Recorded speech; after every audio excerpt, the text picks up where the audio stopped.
Yep. Very nice. So, but we still have 10 minutes left. Oh, I can spend at least one to get a desk into a better position.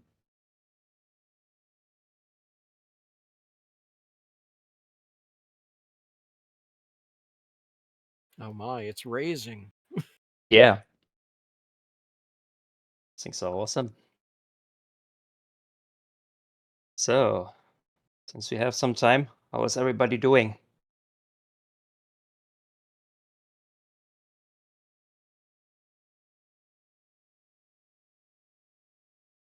Mhm.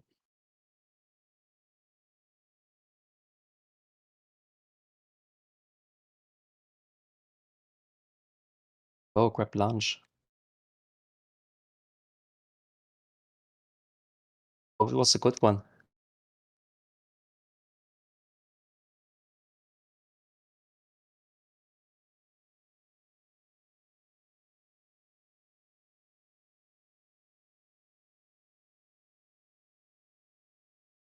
That's fantastic. Then we can have a nice talk and you have a nice meal. Oh, boy, that sounds. Medium rare T-bone with mashed potatoes sounds amazing.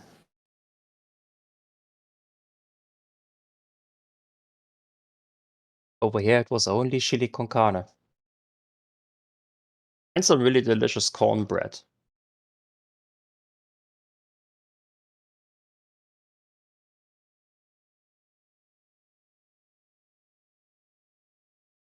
Or chicken carbonara with, boy, it's also a good one.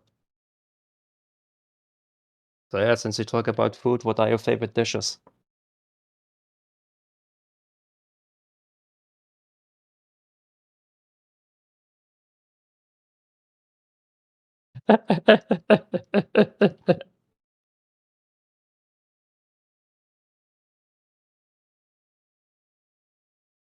Sounds like a good breakfast.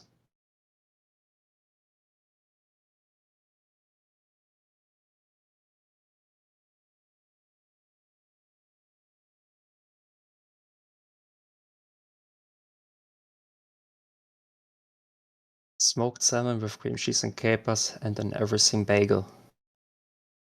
Perfect. 9-layer lasagna, brisket and seafood Alfredo pasta. Damn. All this food talk is going to make me have to go get food. Thirdly.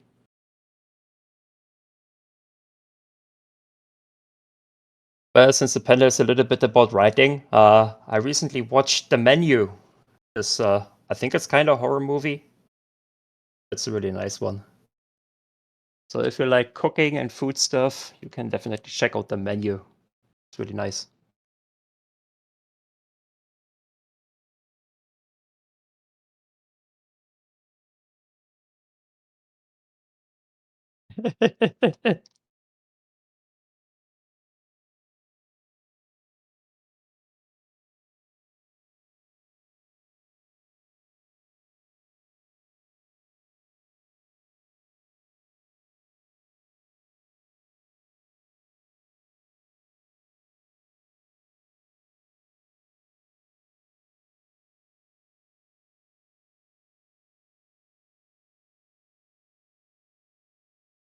Any other movies you would like to recommend, since we mentioned them earlier?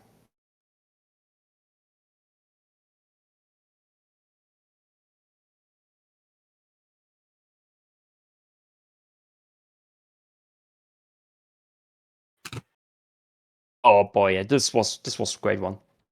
The Wild Robot is fantastic.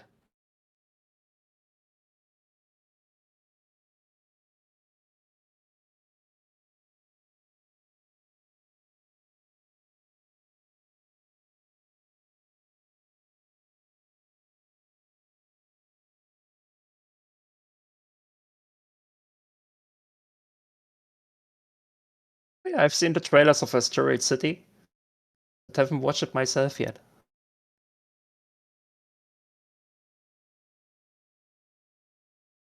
So, but the aesthetics of this one, they were good.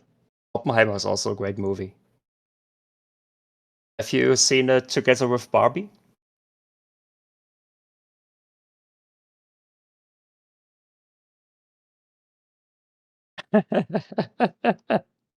It is actually, both movies together are really good cinematic experience, kind of like.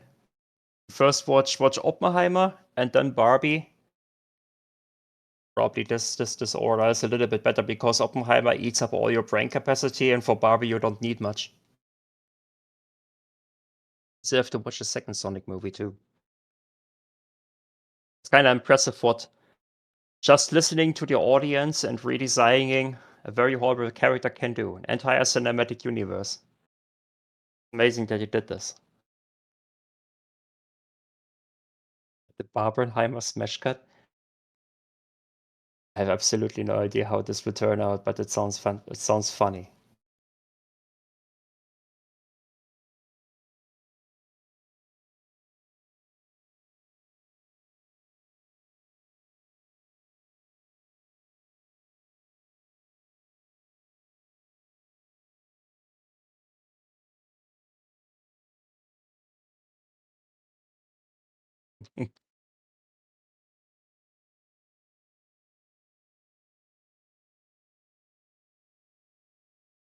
Oh, okay.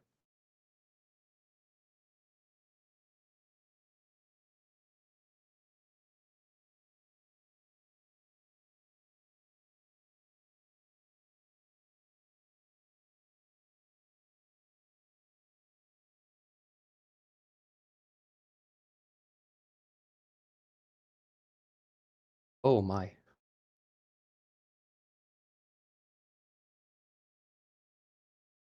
I think it's already impressive.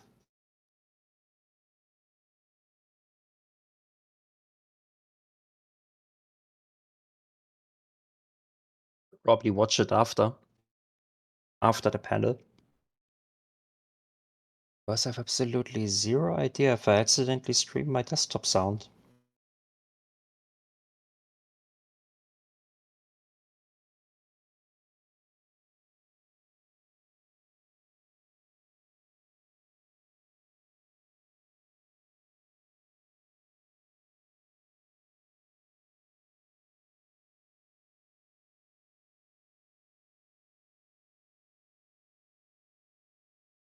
So I hope you don't mind that anytime I look at the chat that I am not looking at the camera. Food Fight 2012. I have to look this up. The bell, but oh wait.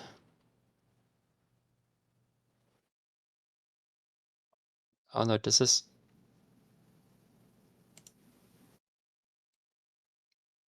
Oh, it is the movie with Charlie Sheen, boy. Oh boy. I heard about this movie, but no good things. Say it is a kind of so bad it's good movie.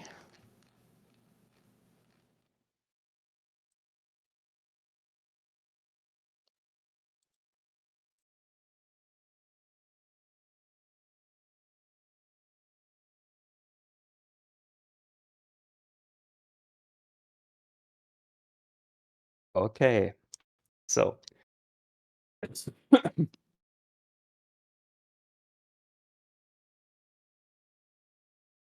okay. So we kind of managed to pass the 5 minutes until the panel started. Oh, and here we go. So, now that we are all here, my name is Binary, and today we talk about the idea that books are not an audio-visual medium. So, I want to apologize because I am still recovering from a cold. So, if I sound like a goblin from time to time, please don't try to make an attack roll because I'm not chaotic evil, and I will not grant 25 experience points upon defeating me. So, before I go really into the entire thing, I would like to know something about you. Namely, are you a writer? So, let me drop the question into the chat so you can drop a tiny thumbs up or thumbs down. Are you writer.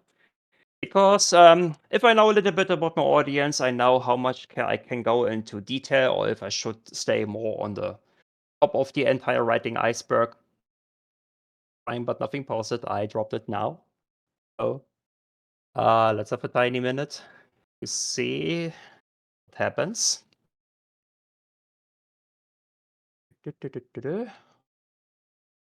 Not too many thumbs up. No, never really tried write anything. Damn, it's really fantastic. Oop. Okay. And I think we can definitely stay more on the tip of the iceberg and then see just how deep it goes depending on where it goes. Okay. The first part is my skill set, because I want you to be able to decide if I'm actually qualified to talk about about writing in general.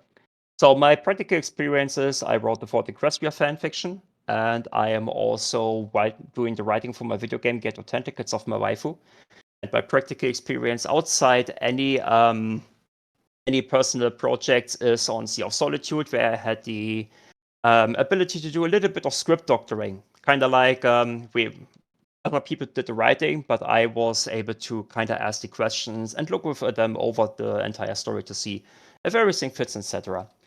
So on the theoretical side, I got a 4 weeks crash course by a German movie director about storytelling, and most of my novel writing skills come from the YouTube channel Hello Future Me and also TV tropes. And in regards to a lot more movie and storytelling basics in general, also the YouTube channels from Mauler and The Little Platoon. So, as a tiny overview, at first I want to tell you what I mean with the audiovisual writing style. Then we talk a little bit about our media and how we ended up with our modern writing style. And then we take a look how our brain is processing books and reading in general. So, and when this part is done, then we go to the more practical part, where we then have basically like the Q&A stuff intermixed with a bunch of writing tools I picked here and there, so we can take a tiny closer look in what I can offer here. So let's start with the audiovisual writing style, because quite frankly, everybody of us knows that books are not audiovisual. Well, maybe the only exception are books for toddlers, which have a lot of pictures and tiny fancy sound buttons, which sound like the Donkey Kong noise from that one Wii U game. But what I actually mean with the audiovisual writing style is a writing style which is heavily defined by very vivid descriptions. We have very detailed environmental descriptions, very detailed character descriptions. Wait, I'm not in full screen. Let's make it like this. So, and another thing which I also notice in this writing style is that dialogues are very, very, what's the word? Directed due to the use of very specific formatting, etc. So, and instead of just saying what it is, I just show you an example from the book Murky number 7. So, which I consider an audiovisual reading experience. So, I read this text to you so that we are all on the same page. Factory office had been converted into the resident slave master's hub of activity. As I approached, surrounded by scalded and dire-faced ponies slaving away on the metal presses and molten vats, I could see her up above. Wicked Slit, a unicorn mare bearing just as wicked a blade, that hovered alongside her. When not around her, some of the slaves made occasional jokes as to her name. The one slave who rebelled and told it to her face had lasted 3 unthinkable days regretting it, and since then most had fallen silent on that matter. Right now, her hoofs rested on the railing, her horn magically enhancing the volume of her voice over the din as the blade floated casually to and fro beside her. You lot! No! You lot! Get off the damn floor! You wanting to be dumped in the vats? Because it's all you are good for if you just lie around. So, why do I consider this an audiovisual reading experience? Is because we get quite a lot of description for the character of Wicked Slit, as well as the very specifically formatted dialogue there at the end. So the interesting part I find here is that that Wicked Slit gets quite a long introduction if we compare to, let's say, older books which were written like 100 to 200 years ago. We could almost assume that she may be the main antagonist of the entire story, even though she is quite a side character. So the foundry we are currently in the scene is also not much of a major location compared to other ones in the book. And yet it also gets quite a lot of description, even though I must admit description is not necessarily present here in this paragraph. So some people are kind of like saying that a lot of fan fictions or modern books kind of read like a screenplay, and the idea with the dialogue here at the end, which is written in bold letters, indicating to us, hey, Wicked Slit is currently shouting, and also the italic text here and there, giving us an idea where Wicked Slit puts the pronunciation, kind of gives the impression of, for sure. So, and I would like to show you a little bit how this text may look like if it would have been written in a book with a more traditional writing style. And this is much shorter and looks like that. I read it to you again. With great dread, I approached the overseer. She was known to nick slow-working slaves with a knife and dispose spent ponies into the molten vats. She noticed me, and the knife, floating beside her, pointed in my direction. You are late. So, the idea is with the shorter text that we also want to introduce that our character is now in a kind of dangerous situation and that the overseer is a volatile character. Pretty much like the original sentence, the original paragraph from the book actually also managed to do this. But the big question is kind of like, or what I would like to ask is, why are we going for these lengthy text if we can achieve pretty much the same with much shorter text? It kind of begs the question, is the audiovisual writing style maybe a bad thing? And my answer to this, pretty much based on the popularity and stuff, is absolutely nope, not at all. And I'll show you a picture which is the proof. This one. So I consider Fallout Equestria to be an audiovisual reading experience. And if this kind of writing style would be a bad thing, the fan fiction wouldn't become so popular that we have Fallout Equestria plushies fast traveling through a convention where this photo is taken from. So, but it is not only Fallout Equestria and fan fictions in general which have this modern writing style, it is also something we find in modern literature as well. For example, in these two books, The Song of the Summer King and The Psalm for the White-Billed. The Song of the Summer King has very visual descriptions of the griffin characters in the book, so much that even the color of the griffins is mentioned together with the name. So there are countless pieces in the text where we kind of like have something like green halfdan or copper einar are mentioned instead of just the copper-colored griffin. So, and a Psalm for the White-Billed uses this more audiovisual approach to talk about the various themes in the book. It is a very philosophical book, partially about life and also about the coexistence between human and nature. The latter one is shown quite nicely through the description of the landscape and how humanity set it down in nature, while the bigger philosophical descriptions or philosophical ideas about life and free will, etc., are actually explored through dialogue between the main characters in the entire story.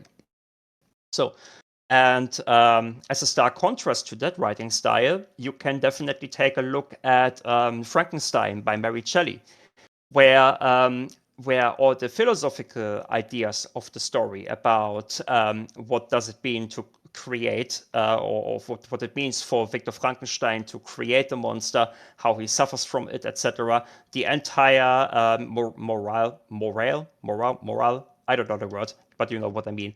The entire conflict that arises from creating a living being out of the dead body parts.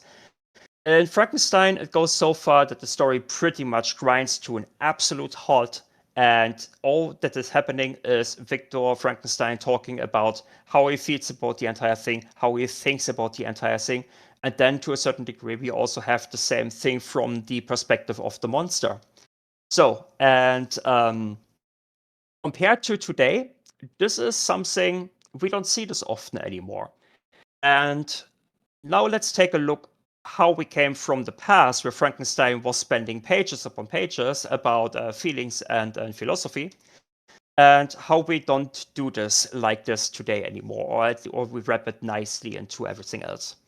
And for this, I would like to talk a little bit about our entertainment media because this is the point where I see the biggest influence coming from.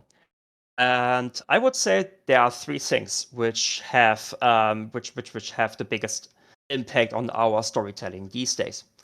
The first one is obviously the movie, because without an audiovisual medium, we wouldn't have the kind of writing style. The second part is the home media, and the third part, where we still have to see where it goes, are video games. So, however, I would like to focus mostly on this point because I think this is the part where things actually became quite different in the way how we are writing books and what we also expect from reading books. Because with the home media, especially the VHS tape, we were finally able to watch My Little Pony whenever we wanted.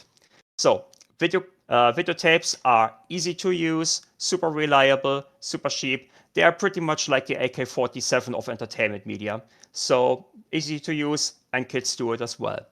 So, and this VHS tape definitely changed how we consumed media. Because before we had the VHS tapes, let's say if we wanted to have something like Fallout at Home in the 1960s, 20 years before the VHS tape, we either had to read the book, like A Canticle for Leibowitz, or we just have to watch the news. So, but without the VHS media, we were pretty much bound to either read the book or whatever is just airing at the television these days, or we have to go to the cinema. We simply couldn't decide when we wanted to watch a movie. So, but the moment we had home media and the VHS tape available, we were able to watch movies whenever we wanted, with whatever age we wanted, like the 4 years young. And today we definitely know how susceptible kids can be to all kinds of brain rot. And if the brain rot happens to be movies, well, of course, then our core memories are that one of a movie. So when we grew up with the availability of movies anytime we wanted to, it definitely has also an impact on the media we may want to create when we are growing up. For example, when we are getting older, we may have more like the idea that we want to make a movie instead of writing a book. But the problem with movies is they are extremely expensive to make. They also require a lot of skill to do. And if we want to settle for something, let's say, easier to do, like a visual novel or comic, we still had to learn to draw, and this is still a difficult task. So, given writing, when we consider all the things necessary to write a good story, can still be considered difficult. But the difference is writing is extremely accessible. All we need to do now is to turn on the computer and we can start writing, or we just take a pencil and a pen, so a pencil and pen paper, and we start writing. So, and since writing is so accessible to us, it is only natural that when we start writing a story, that we start writing a story like the medium which is most familiar to us, which is the movie. So, 1 second. So, and the thing is, this is not a bad thing. This is simply how our culture, how our entertainment media, and how society develops. So, and quite frankly, if we want to be part of the development and create our own audio-visual reading and writing experiences, then there's absolutely nothing to stop us trying to do our best as we can when we try. And because of this, I want to talk with you a little bit about how our brain is processing books. So, it is, quite frankly, an extremely complex complex process that happens in our brain, but I want to pretty much reduce it to like only a very important or one part I consider quite interesting or quite important in regards to writing better stories. So the thing is, we already have a very good idea about how a movie scene works and how we can actually convert that into writing. And we are so familiar with movies that I show you an example from one of the most popular fan fictions ever written, which is My Immortal. So this part is from the first chapter of My Immortal, which has, I would say, quite a lot of hints about how the author included movie-style writing into the story. Let's read over it, and then I tell you more about this. I love Hot Topic, and I buy all my clothes from there. For example, today I was wearing a black corset with matching lace around it and black leather miniskirt, pink fishnets, and black combat boots. I was wearing black lipstick, white foundation, black eyeliner, and red eyeshadow. I was walking outside Hogwarts. It was snowing and raining, so there was no sun, which I was very happy about. A lot of preps stared at me. I put up my middle finger at them. "Hey, Ebony!" shouted the voice. I looked up. It was Draco Malfoy. "What's up, Draco?" I asked. "Nothing," he said shyly. But then I heard my friends call me, and I had to go away. So, why is this an audiovisual reading experience again? So, first paragraph, I would say this is pretty much what we can call a character establishing shot. So, if you had the chance to watch the movie Underworld from around the mid 2000s, this vampire werewolf movie, there are a lot of scenes where the camera is doing nothing but just filming pretty vampires in black gothic outfits. So it pretty much sets the entire mood and the style for the movie. And all of these were pretty much shots to establish how the vampire society is looking how it actually, appears to somebody from the outside. And this kind of character establishing shot is pretty much what the author of My Immortal did here. So then we have the dialogue, especially the first line is really interesting because it started with, "Hey, Ebony." I looked up, it was, and then we follow with a 4-point ellipsis, giving us a pretty clear idea that the camera up until this point was very likely still being pointed at Ebony. But then we hear the voice of the off, and then we can say, okay, there's either a cut or a pan over to Draco Malfoy. So, and what we then have is just 2 lines of dialogue with a little bit of description how it is actually said, like nothing he said shyly. This is pretty much like a common stage direction. And so we can see in this fan fiction, no matter how infamous it is, the author definitely understands how a movie scene is working and actually captured this to a certain degree in her story. So, but My Immortal is not the only story which does that. We can see the same also in the example paragraph from earlier. So the green text, which is pretty much the description of the surrounding and Wicked Slit, this is something which we can easily adapt into a movie. We can pretty much imagine that the camera would be inside the foundry and filming our protagonist, Murky, coming in. The camera always has to show the face because we want to see the emotions. So, and why we get like this, the little bit of the introduction of the scenery and see how Murky reacts to it, we can imagine that the camera is then slowly panning up until we see Wicked Slit, followed by the dialogue, the yellow part, which is then addressed to some ponies at the maybe off screen, etc. And with the formatting here, we can pretty much say how Wicked Slit is saying this. So, but why is this movie style writing working and not My Immortal? And the thing is, Fuzzy Vivi, the author of Murky Number 7, knows that he was writing a book. And this blue part I'm showing you now is the proof that Fuzzy Vivi knows how a book is working. So, because this blue part here, and this cannot be easily adapted into a screenplay, because this is the background information given to us directly through the text. And the only way how we can get this in, let's say, in a movie would be either a narration by our main character via a voiceover, or we hear some other characters, some side characters talking about this. Do not make jokes about Wicked Slit. Most interesting part, I would say here for our case, is actually the purple area here. Had lasted 3 unthinkable days regretting it.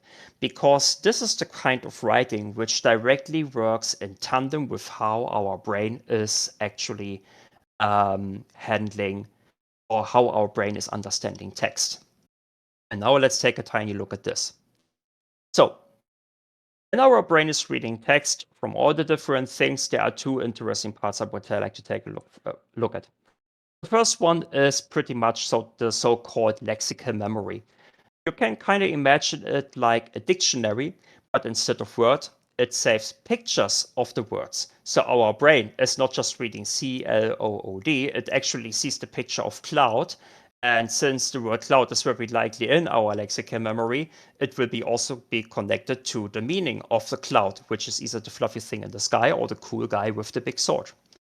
So, but what happens if we do not have a specific word in our lexical memory? Or what happens in our brain if we have a bunch of words and need to put them together in context to make actually sense?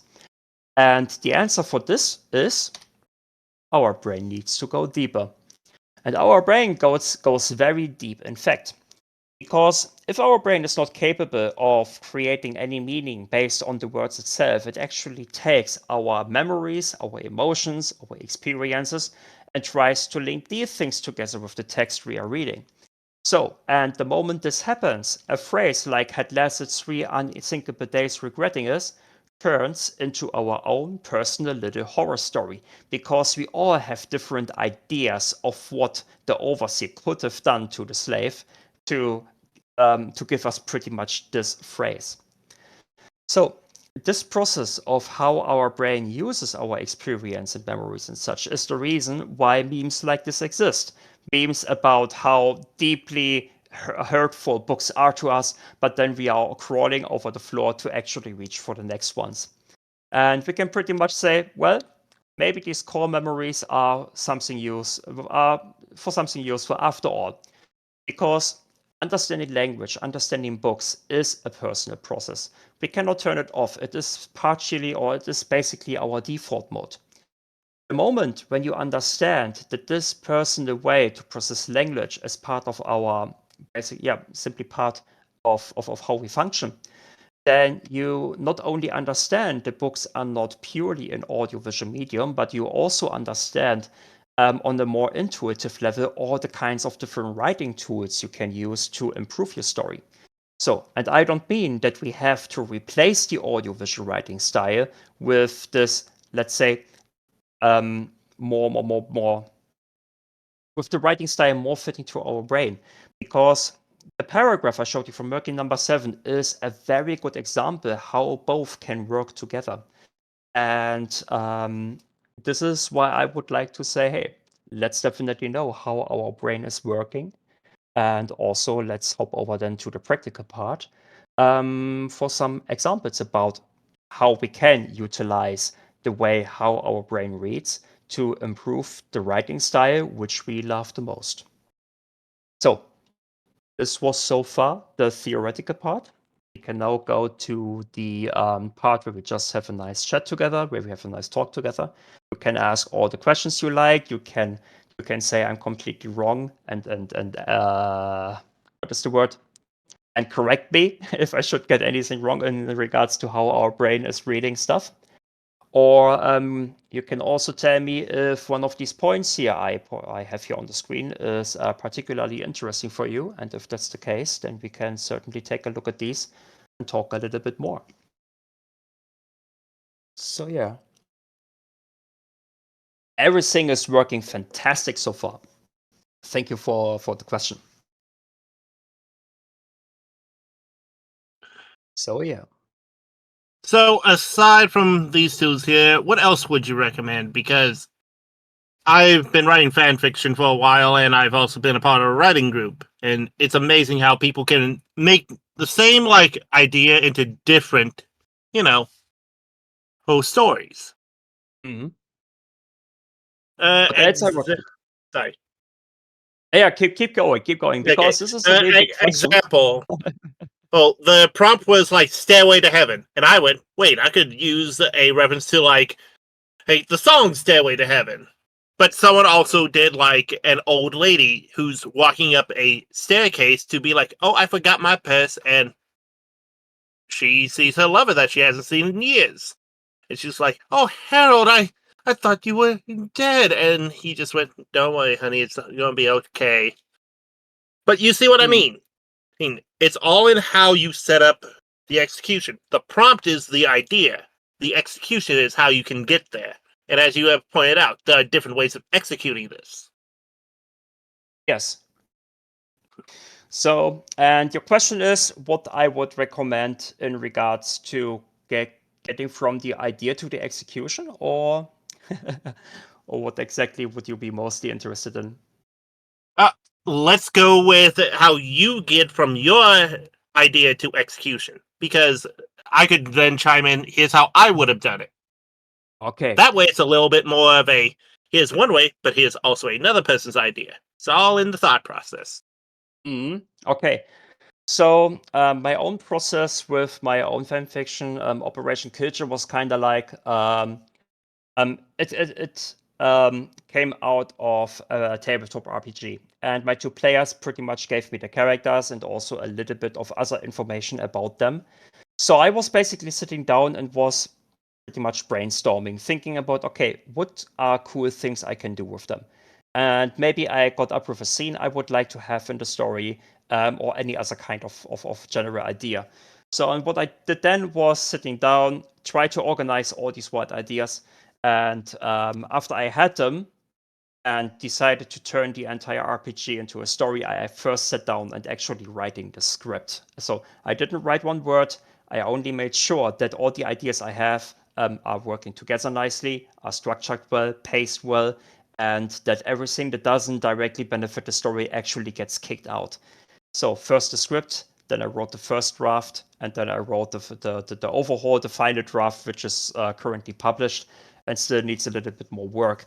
But yeah, for me, I figured out that writing the script is probably the biggest part to actually get from the idea to the execution. Just a lot of time planning out everything. You see, I have an opposite thing there, because going back to the writing group where we got a prompt every week, I thought, hey, here would be a fun idea. Let me make a story throughout these prompts. So it would be like I had a certain word limit, of course, because group. So I tried to get that word limit and then go, okay, what's the next prompt as it was voted on? And then I'd go, okay, how can I incorporate this? And kept doing that for about a year before I just had a burnout. It's one of those things of, these are two different methods that work because of how we handle them. That's totally. Kind of the fun of it. But I also think that in our cases, we also had two different kinds of stories, so to speak. Because I had a story, one big story from start to finish, where your writing process was much more spontaneous. And of course, with the spontaneous writing styles or spontaneous written story, we can definitely use completely different methods to get from the idea to define the text.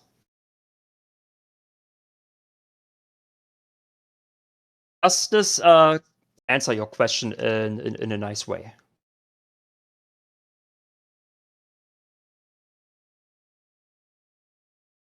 It do. Sorry, dealing with life stuff while trying to help run stuff. That's all right. That's all cool. So, anybody else has a question? We can, if you like, we can also talk a little bit about movie writing. So, movie writing, maybe even video games if you like to. So, you can definitely go anywhere you guys like. So,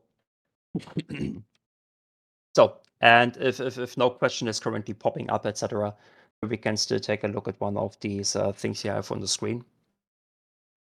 Please ask questions, chat. It happens. It happens. Sometimes the questions are just not there. That's all cool. This is why I have this prepared. So okay, so how do you do emotion? And I want the emotion of a character that does not speak. Giving the emotions of a character who doesn't speak. Like no dialogue. They don't technically open them out. Air quotes. They could be mute. They could be deaf. Okay, so one thing that is done very, very, or one thing that a lot of people do, especially in the modern writing times, is by using this show don't tell idea. So show don't tell is more about movies, by basically showing the audience what has to happen instead of just having a character telling them what happened, etc. And this writing idea is kind of interesting, also bleeding over into books. So, but books, interestingly, have the opportunity or have the ability to tell us directly what is going on. We can write down the character is currently feeling sad or etc. We can do this, even though not many people, even though it is a technique that kinda disappears. So, but this technique is extremely prevalent in the entirety of the Frankenstein story. So every page is about Victor Frankenstein describing how he feels. And if he reads letters from his family, they also write down how they feel. So we directly know all the time how they are feeling. So in regards to writing how a character feels, I mean, I have this point here. This is pretty much the entire thing about show don't tell. It's kind of funny that Futurama basically did this on screen and then showed how not to do it for comedic effect. The cool thing is that I noticed ponies are, I mean, for pony fanfiction in particular, ponies are extremely expressive because you have much more than just a face. You have the ears, you have the tails. In the case of Pegasi, you also have wings. And then you can still work with a little bit just how horses or ponies behave normally. Like when a pony digs with a hoof in the earth, can be seen more as an aggressive idea instead of like maybe not entirely sure about the entire situation. So you can easily do this simply using body language. The second part is that maybe you don't even you leave it up to the reader how the character is currently feeling, which is something you can definitely do with the body language. But you can also try to achieve this simply with a very short, direct approach of speech, like, "Hey, how are you feeling?" Fine. And then we have a lot of room now how to say how the character feels. Nice thing about books is since everybody of us reads a book differently, I would say it is completely okay if we are not 100% precise about how a character feels all the time, because even if we write a character feels sad or angry, everybody of us may interpret these emotions quite differently. Some people say angry, oh yeah, he's definitely not unhappy with the situation. But for other people, anger means something akin to like he is ready to punch somebody really hard. And I would say let's play with this. Let's make our reading experience something for the reader as well. We don't have to dictate how our readers have to experience our books. Okay, so I hope this answer wasn't too long. If I start speaking too much, let me know in the chat. I see it popping up, and then I can also try to keep myself short. You're So, good. We're doing pretty good on time. We do have a question Definitely. in the side panel, though. Yes, I noticed. Let's read it. How to handle story section compression, such as having a constant camera follow on the character rather than abbreviating or continue to maintain story beats. If I understand you right, then you are probably addressing a problem I found myself quite often when I was writing my stuff. So, for example, we have a scene. The characters arrive at the house, and then we feel the urge to write down that the characters ring the doorbell, enter the house, how they greet, maybe even in which room they go. And the fun part is that we are kind of used to basically see it in a movie, like in maybe a 3-second shot. They arrive, the door opens, they go inside, and then we have a cut. We are inside the house. Maybe we even skip the hallway. They just start talking. And you can do exactly the same thing in the book. Just like we arrived at Fluttershy's house, and then you can directly jump into the dialogue. Maybe the dialogue doesn't even mean that, maybe it is not even necessary if they talk outside or inside or whatever. So I would say you can definitely compress everything that is not absolutely relevant for the story. So, but if there is something you definitely want to point out, like we arrived at Fluttershy's house and we noticed no birds were singing, or you just write down no birds were singing, then you know, okay, something is definitely wrong here because Fluttershy's house without birds? Nope, something is definitely foul here. And when we then talk with Fluttershy within, we have the dialogue with Fluttershy, we are already kind of like on the edge wondering what may be up here. So you can pretty much remove everything that is not important. Have I understood and answered your question correctly? Did I got it right?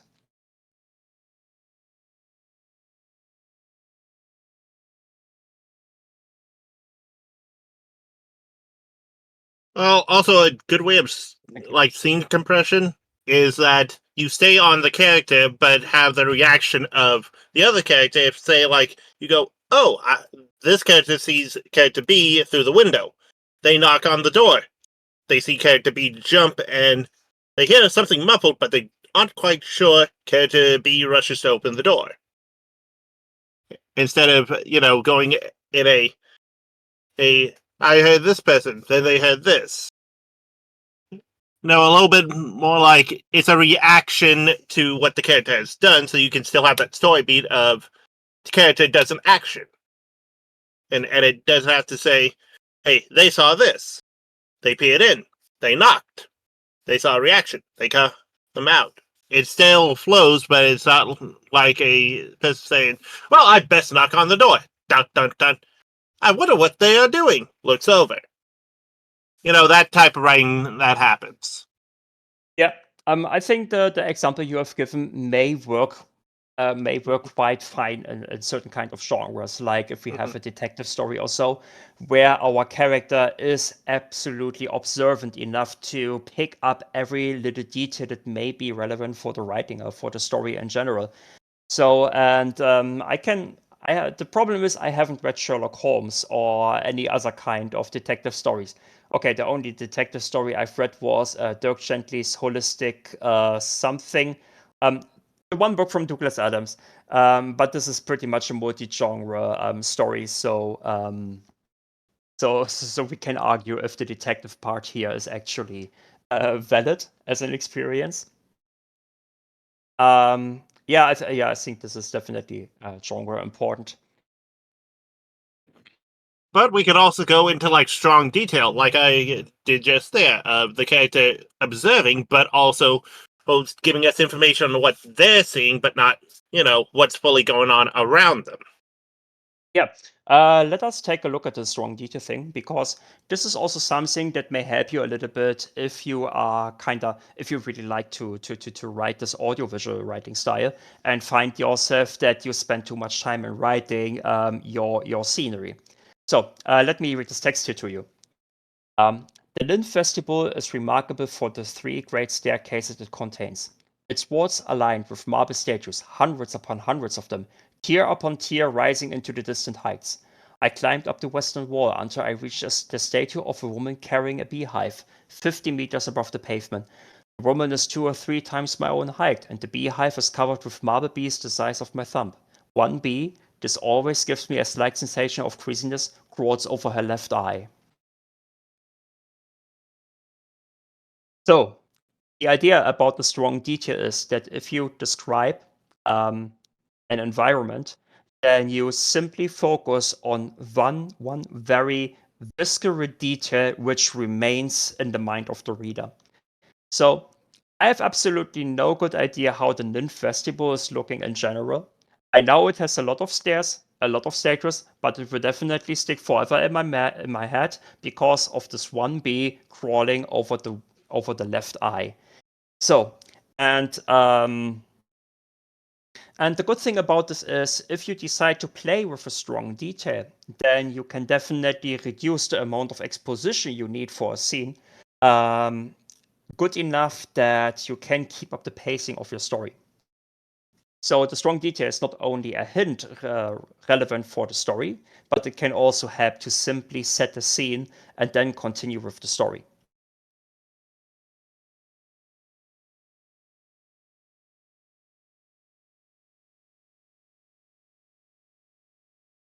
Oh, I hope this was. No, that was very good. And something else that I also have a trouble with some people saying it was blue or going the opposite direction. It was a serenade of aquamarine as it glistened in the sky. I'm just like, okay, one of you is just being like, it's a blue color. What type of blue? The other one is being like, It is glistening in the sky, this aquamarine. Okay, is it a fancy dress? No, I don't need to know that it's glistening. Well, I know that could be the color of sweat of your characters. Yeah, I think the example you have given here, this is so-called purple prose. If you want to read a prime example of purple prose, try to find the Eye of Argon. I think I better drop it. The Eye of Argon.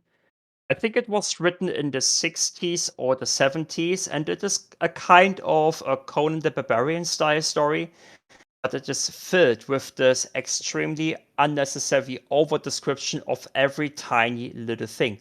So compared to, let's say, my Immortal from today's standards, the Eye of Argon is certainly not such a massive disaster. But back then, when writing still adhered to different standards, things they were like 16. Yes, you're completely right. About my Immortal. I have to say something about this in a moment. But the Eye of Argon definitely back in this time was like, why? What is the person writing like this? So yeah, the author for My Immortal, yes, is correct. She was 16 when she wrote it, and quite frankly, I still find it is a really awesome example in regards to the audiovisual writing style, because even as young as 16-year-olds, we already understand how a movie scene is working. Maybe not exactly the movie writing or storytelling in general, but how scenes are pretty much composed and how they play out. And this is still a pretty cool thing. Oh, Eye of Argon was written by a 16-year-old too? I didn't know this. This is kind of amazing because yes, it is a lot of purple prose, but putting off purple prose with all the different words you need to do this, you need to have a very big vocabulary, even in relation to your native language, to actually do this. So purple prose definitely shows us there is somebody there capable of writing very beautiful text. It just needs to be refined much further. Thank you for pointing this out. It's really nice. So, any tips for being descriptive while reducing run-on sentences? What do you mean with the run-on sentences? I think he's referring to how in ye olden days, a sentence could be grammatically correct, but you would need to use a lot more commas and like semicolons to break up thought versus, the period or dot, which if you go into the history of punctuation, technically the run-on sentence was a thing long before we had, air quoting here, proper grammar. Okay. So the problem with run-on sentences here is kind of like, I'm from Germany. It is pretty much in our nature to write long run-on sentences because our grammar pretty much allows it to do so. And my English teachers were telling me again and again that in the English language, you prefer more to have shorter sentences. So, so I'm definitely go a little bit biased into the answer here. How to avoid run-on sentences. This is a really interesting question, how to do this. I'm not entirely sure if it makes sense. Oh, let's see. So I got a little bit explanation here. A run-on sentence, and the sentence keeps on going like this, in the sense that the sentence keeps on running on, for example, until yes, exactly. But again, that's still grammatically correct. It's just longer than some people are comfortable with. I would say if you have your text in front of you after you've written it, that the best part is you sit down and read the text loud to yourself, like if you would. But you're not just reading the text. Try to read it. Try to in this narrative way, to as if you really want to read the text to somebody else for entertainment. And the moment you do it and actually try to go into a more exciting reading flow, and you notice that you have struggles and that you start struggling about when to end the sentence, etc., or when to take when you have to take some air to continue, then you may notice that something may not work quite well with the sentence in general, and you may want to break it up.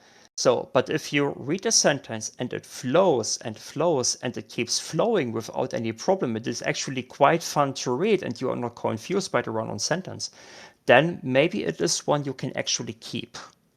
So I would say it is more like a question of how the sentence flows instead of the length of the sentence. So length of the sentence in general, maybe it helps a little bit to know how the grammar in your language works, so that you know the good tools to properly set a period in the sentence, and then you continue writing.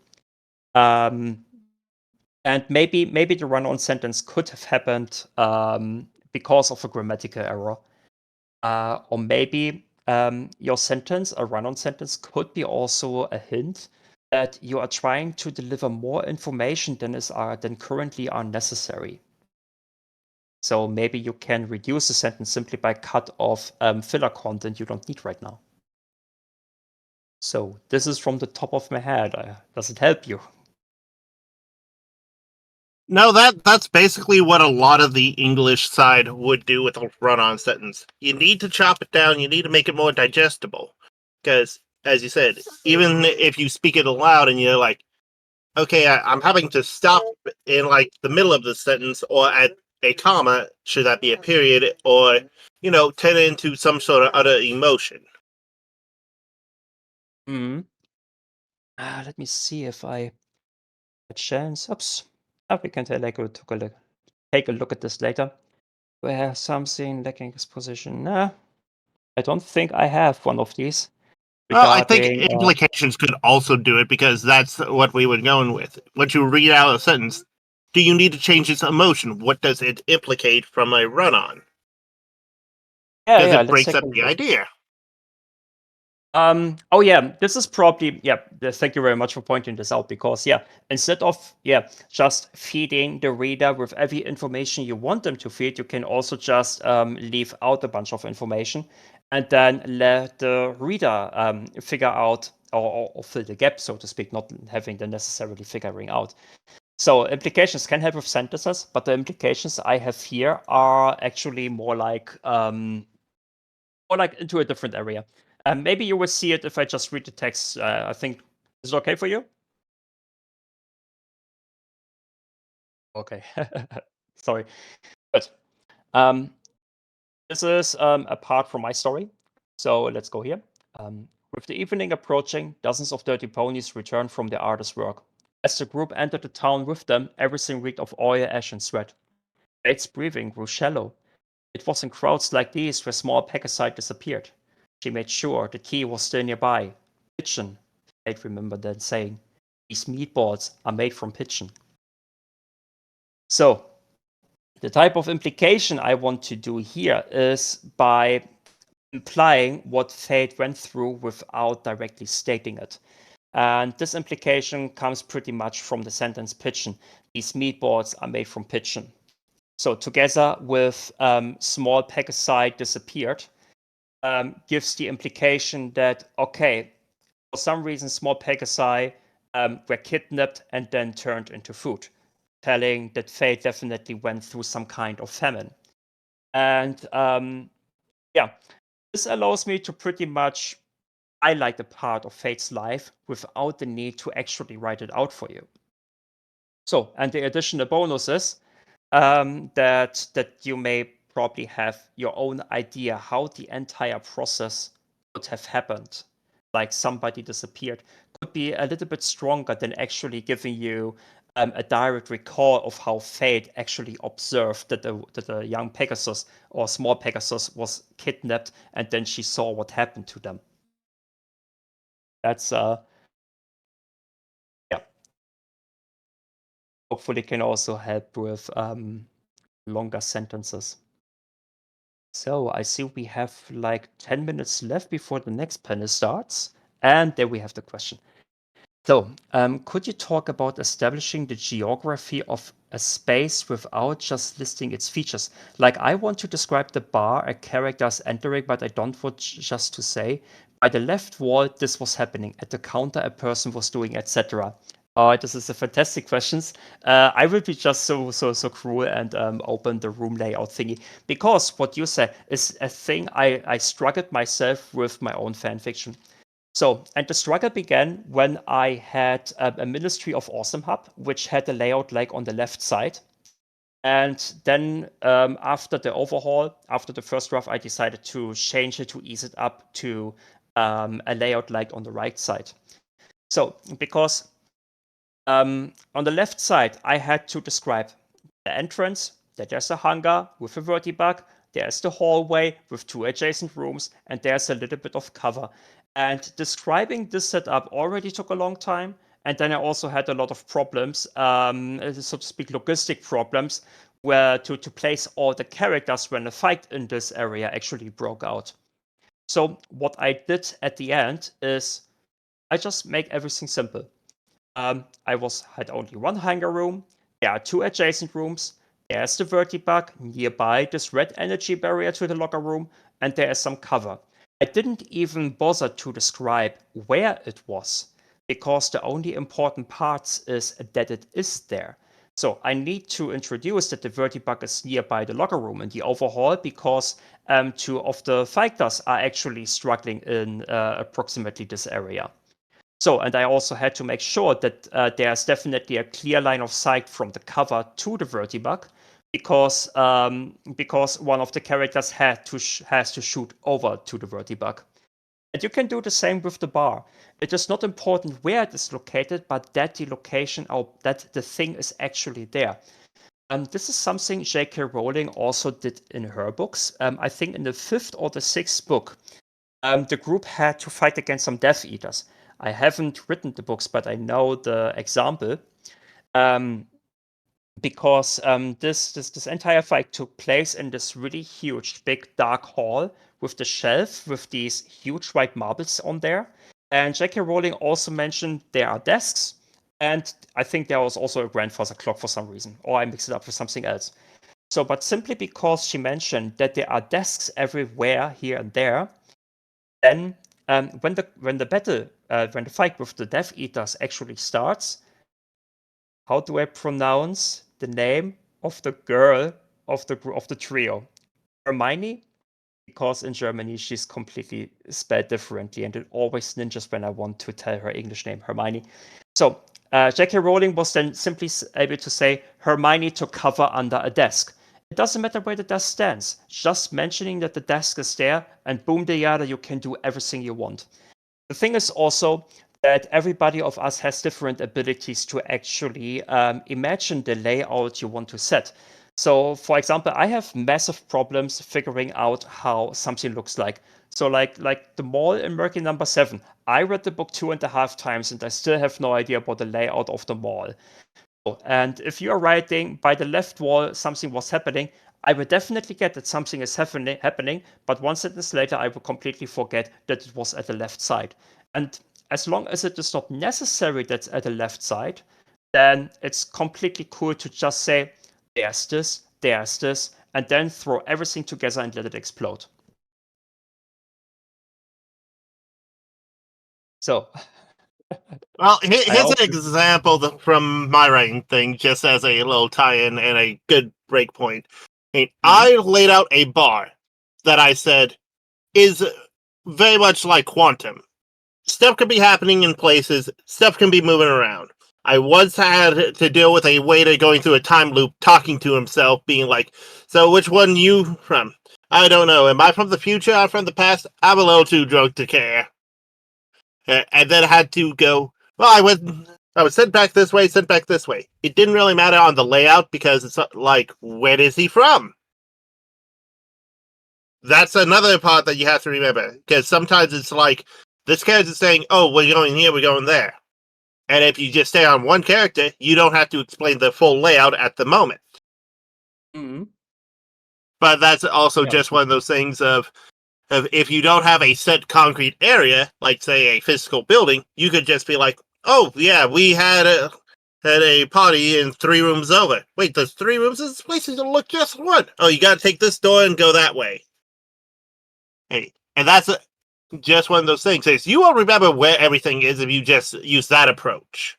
But that's only if you're using a massive area versus just, as you said, a solid thing. There's one door in, one door out. Yep. Yeah, so we like it that this one door in, one door out is probably the most important information in regards to a novel writing. The interesting part is how it actually behaves also in a movie, because in a movie you have to make sure that the desk is not only nearby but also in reach of Hermione, so that she doesn't have to do a 100 feet teleportation jump just to take cover under a desk nobody has seen before.